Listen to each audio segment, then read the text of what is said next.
We've been a little quiet over the last couple of days, and that's not by accident. There genuinely haven't been any new or credible leaks floating around. And if you're seeing people push fresh info right now, yeah, you already know what's happening there. With the new year literally just days away, we were honestly hoping to hear something by now, even a small breadcrumb. Usually this is the window where things start to loosen up. Filings surface, supply chain chatter kicks in, or at least a reliable tipster drops a hint. But so far it's been unusually calm, so instead of stretching nothing into something, it made more sense to pause and talk about where things actually stand. Let's start with the Pocket lineup, because that's where the last actual rumor landed.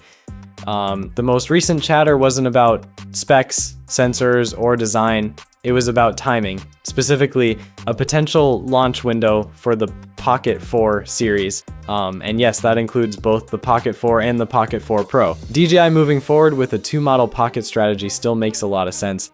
A standard Pocket 4 that stays compact, accessible, and creator-friendly, and a Pocket 4 Pro that leans more toward power users, better controls, more flexibility, maybe even features that don't make sense on the regular model. This also explains why older leaks felt slightly off from each other. Not wrong, just talking about different versions of the same product family.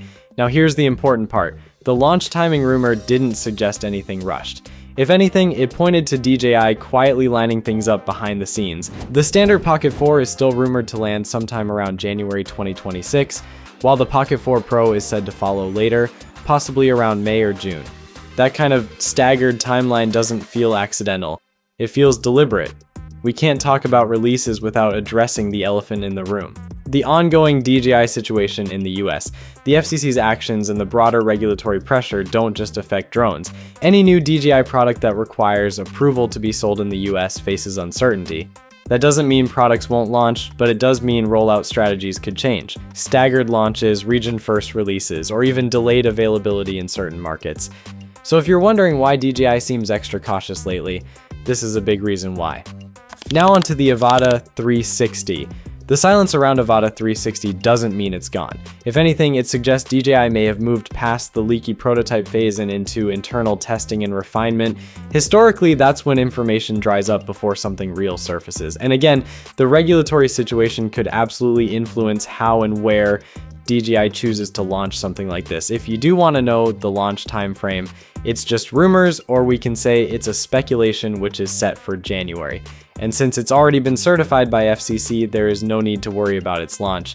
It might get delayed, but it'll launch eventually. For now, stay strong. And when that next solid piece of info drops, whether it's Pocket related or Avata related, you'll know immediately. And we will catch you in the next one. Peace.